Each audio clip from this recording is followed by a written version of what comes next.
Welcome back my new video. मैं अपनी एक और वीडियो में आपका स्वागत करता हूं। आज हम बात करेंगे भारत और साउथ अफ्रीका के बीच हुई सीरीज में भारत ने तो जीत लिया उस सीरीज को, प्लस न्यूजीलैंड के खिलाफ भारतीय टीम को हार का सामना करना पड़ा।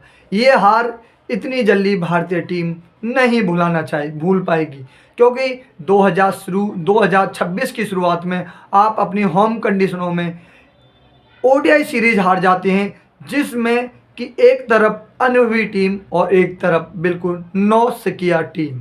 नौसिखिया इसलिए कि भारत के खिलाफ कई बल्लेबाज हों या कई गेंदबाज हों, वो डेब्यू कर रहे थे न्यूजीलैंड के लिए, और उस टीम ने हमें हरा दिया, जिससे हमने कभी सोच भी नहीं सकते थे इस बारे में कि भारतीय टीम कहीं ना कहीं इस सीरीज को गंवा देगी अपनी होम कंडीशनों पर।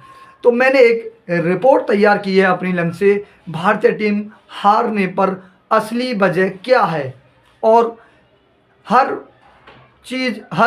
चीज़ के दो पहलू होते हैं, एक हार और एक जीत।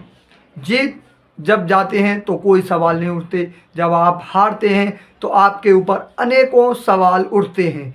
जैसे कि हमारे ये दो हाथ हैं, अगर एक हाथ काम करना बंद कर दे और एक हाथ काम करता है तो कहीं ना कहीं उस हाथ के लिए हमें कहीं ना कहीं दिखाना पड़ता है। वही आईना है भारतीय टीम के लिए इस स्पेशल रिपोर्ट में, कि भारतीय बल्लेबाजी तो अच्छी हो रही है, बल्लेबाजी पर कहीं ना कहीं सवाल जवाब तो हैं, पर कहीं ना कहीं सबसे ज़्यादा सवाल जवाब जो उठ रहे हैं वो हैं भारतीय गेंदबाजी को लेकर चिंता करने की ज़रूरत है भारतीय टीम के लिए, क्योंकि भारतीय गेंदबाजी संघर्ष कर रही है अपनी होम कंडीशनों पर, जो कि हमारे पास गेंदबाजों की कोई कमी नहीं है, हमारे पास किसी भी संसाधन की कमी नहीं है भारतीय क्रिकेट टीम के पास। उसके बाद भी भारतीय टीम संघर्ष कर रही है अपनी होम कंडीशनों पर। तो एक स्पेशल रिपोर्ट के साथ वीडियो को स्टार्ट करते हैं। सबसे पहले बात करते हैं भारत और साउथ अफ्रीका के बीच हुई ओडीआई सीरीज में। भारतीय टीम ने उस सीरीज को तो अपने नाम कर लिया, और उस पर कहीं ना कहीं सवाल जवाब जो एक गेंदबाज पर उठे वो थे प्रसिद्ध कृष्णा, जो काफ़ी महंगे साबित हो रहे थे। उस सीरीज के बाद इतने सवाल जवाब नहीं उठे, और उस सीरीज के सवाल जवाब वहीं उठे थे, वहीं दब गए जब भारतीय टीम उस सीरीज को जीत लेती है, और उस सीरीज में बल्लेबाजी ने काफ़ी दमखम दिखाया। उसके बाद आती है 11 जनवरी से और 18 जनवरी के बीच चली भारत और न्यूजीलैंड के बीच ओडीआई सीरीज। पहला मैच भारतीय टीम जीत लेती है बड़ोदरा में, दूसरा मैच हम 7 विकेट से न्यूजीलैंड जीत लेती है राजकोट में, और भारतीय टीम पर कहीं ना कहीं सवाल जवाब एक से एक ऊपर उठे जाते हैं। और उसके बाद आता है इंदौर में भारतीय टीम को भी 41 रन से हार का सामना करना पड़ा। ये एक हार नहीं, ये भारतीय टीम कहीं ना कहीं डोमिनेट मतलब भारतीय टीम संघर्ष कर रही है। बल्लेबाज शुरू के टॉप ऑर्डर नहीं चला, उसके बाद निचले क्रम में कोशिश तो पूरी की, विराट कोहली ने कहीं ना कहीं पूरी कोशिश की, पर कहते हैं कि विराट कोहली अकेला चना कब तक भार फोड़ेगा। वही हिसाब है भारतीय टीम का, यानी कि बल्लेबाजी कब तक मैच जिताएगी जब एक गेंदबाजी हमारी कहीं ना कहीं बिखर रही है। उस गेंदबाजी में कहीं ना कहीं कमियां दिखाई दे रही हैं मेरे को, कि भारतीय टीम गेंदबाजी में कहीं ना कहीं संघर्ष कर रही है। तो इस संघर्ष पर मैंने एक रिपोर्ट तैयार की है, साउथ अफ्रीका होम कंडीशनों पर, जो भारत और साउथ अफ्रीका के बीच न्यूजीलैंड और भारत के खिलाफ जो ओडीआई सीरीज हुई, इस पर किस गेंदबाज ने क्या, दोनों सीरीजों में क्या किसने कमाल कर दिखाया, इस पर एक विस्तार से बात करते हैं भारतीय गेंदबाजी की। पहले करेंगे पेस गेंदबाजी की, फास्ट गेंदबाजी की बात करेंगे, उन्होंने क्या कर दिखाया। सबसे पहले बात करते हैं हर्षित राणा। 57 ओवर फेंकते हैं दोनों सीरीजों में, और 4 ओवर मिडिल 380 रन खर्च करते हैं, प्लस 10 विकेट लेते हैं, और उनकी इकॉनमी रहती है 6.7, यानी कि 6.5 से ऊपर उनकी इकॉनमी रहती है।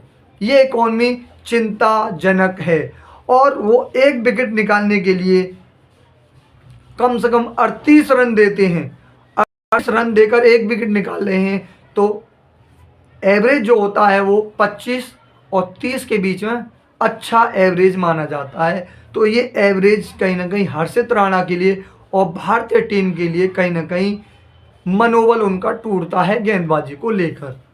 उसके बाद बात करते हैं एक और गेंदबाज, वो है अर्शदीप सिंह। अर्शदीप सिंह 38 ओवर करते हैं दोनों सीरीजों में और 3 मिडिल और 219 रन खर्च करते हैं और 8 विकेट लेते हैं और इनकी इकॉनमी जो रहती है वो रहती है 5.7 इनकी इकॉनमी रहती है। और इन्होंने पर 1 विकेट निकालने के लिए 27 रन खर्च किए हैं, यानी कि इन्होंने जो 8 विकेट निकाली हैं इसमें 1 विकेट निकालने के लिए इन्होंने 27 रन खर्च किए हैं। ये कहीं ना कहीं अर्शदीप सिंह के लिए थोड़ा बेहतर और करने की ज़रूरत है अर्शदीप सिंह के लिए। उसके बाद बात करते हैं प्रसिद्ध कृष्णा। प्रसिद्ध कृष्णा 42 ओवर फेंकते हैं, 3 मिडिल, 308 रन खर्च करते हैं, 10 विकेट निकालते हैं और इनकी इकॉनमी जो रहती है वो रहती है दोनों मैचों के ओवर निकाल कर वो रहती है 7.33। ये इकॉनमी ठीक नहीं है भारतीय टीम के लिए। कहीं ना कहीं भारतीय गेंदबाजी कहीं ना कहीं चिंताजनक प्रदर्शन कर रही है और ये 1 विकेट निकालने के लिए कम से कम 30 रन खर्च करते हैं। इन पर इन्हें और सुधार करने की ज़रूरत है। उसके बाद का बात करते हैं मोहम्मद सिराज। मोहम्मद सिराज की बात करी जाए तो साउथ अफ्रीका के खिलाफ वो सीरीज नहीं खेल रहे थे। उन्होंने न्यूजीलैंड के खिलाफ उन्होंने 27 ओवर किए और 124 रन दिए, 3 विकेट और 4.59 का इनका इकॉनमी रहता है न्यूजीलैंड के खिलाफ। और इनकी बात करें तो 1 विकेट निकालने के लिए कम से कम 41.30 रन दे रहे हैं। उसके बाद इन्हें 1 विकेट निकल रही है। इनकी इकॉनमी तो ठीक है पर इन्हें जो इनका औसत है विकेट निकालने का, रन देने का, वो कहीं ना कहीं ज़्यादा है, चिंताजनक है। उसके बाद पेस गेंदबाजी की बात की जाए, कुलदीप यादव 55 ओवर करते हैं, 1 मिडिल निकालते हैं और 369 रन खर्च करते हैं दोनों साउथ अफ्रीका और न्यूजीलैंड के खिलाफ होने वाली ओडीआई सीरीज में। और उन्होंने 9 विकेट निकाली और उनकी इकॉनमी रही 6.70। भारतीय टीम जानी जाती है स्पिनर गेंदबाजों के लिए और भारत की स्पिन गेंदबाजी के दम पर भारतीय टीम सीरीज जीतती है अपने यहाँ। पर हमारे कुलदीप यादव इस वक्त बहुत महंगे साबित हो रहे हैं। उन्होंने 1 विकेट निकालने के लिए कम से कम 41 रन खर्च किए हैं 1 विकेट निकालने के लिए। तो ये चिंताजनक है भारतीय टीम के लिए। उसके बाद बात करते हैं रविंद्र जडेजा। 57 ओवर फेंकते हैं, 298 रन खर्च करते हैं, 1 विकेट निकालते हैं और इनकी इकॉनमी रहती है कहीं ना कहीं 5.22 की। हम भारतीय टीम किस चीज़ के लिए जानी जाती है? अपने होम कंडीशनों में स्पिन गेंदबाजी के लिए। हम क्या कर रहे हैं? हमारी स्पिन गेंदबाजी कितनी महंगी साबित हो रही है।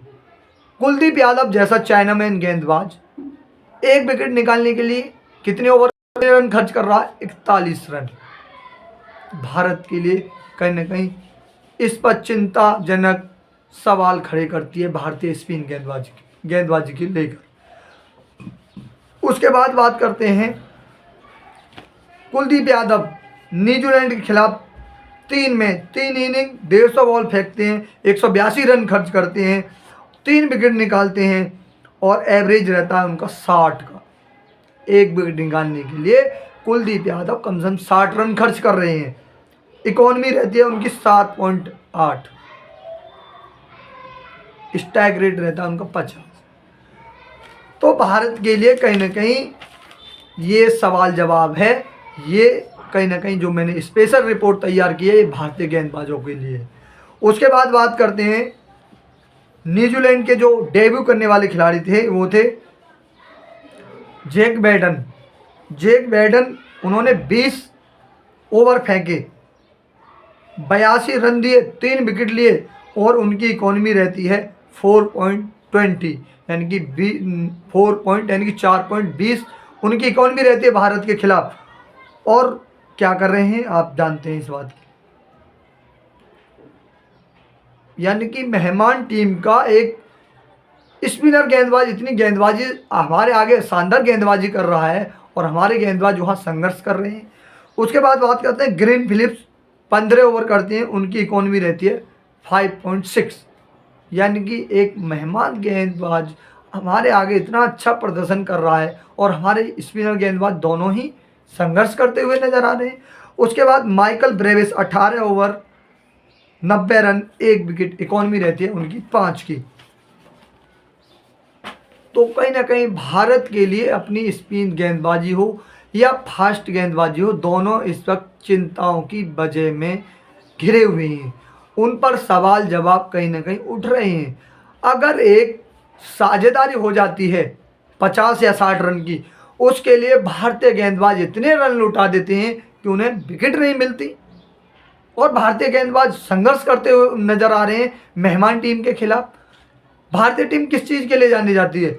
अपने होम कंडीशनों में बल्लेबाजी के लिए प्लस गेंदबाजी के लिए।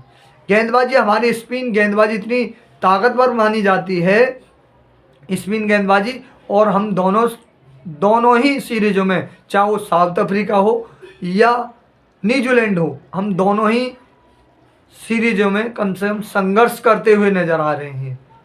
तो भारतीय टीम के लिए इस वक्त चिंता या चिंतन करने की ज़रूरत है और उन्हें कहीं ना कहीं वो एक शानदार, पहले क्या था, इससे पहले यजुवेंद्र चहल और कुलदीप यादव की एक जोड़ी थी जो मिडिल ओवर में विकेट निकालती थी। आज वो जोड़ी कहीं ना कहीं भारत के लिए एक ऐसी ही जोड़ी की ज़रूरत है जो मिडिल ओवर में विकेट निकाले। भारतीय गेंदबाजी मिडिल ओवर में संघर्ष कर रही है, चाहे वो फास्ट गेंदबाजी हो या स्पिन गेंदबाजी हो, दोनों ही संघर्ष करते हुए नजर आ रहे हैं। भारतीय टीम के लिए इस पर काम करने की ज़रूरत है कि वो मिडिल ओवर में विकेट नहीं निकालेंगे तो भारतीय गेंदबाजी ऐसे ही संघर्ष करते हुए नजर आएगी। तो आपको मेरी रिपोर्ट पसंद आई हो, मेरी बनाई हुई रिपोर्ट अगर आपके लिए पसंद आई हो तो वीडियो को लाइक करें, मेरे पेज को फॉलो करें। मिलते हैं नेक्स्ट वीडियो में, जब तक के लिए जय हिंद, वंदे मातरम।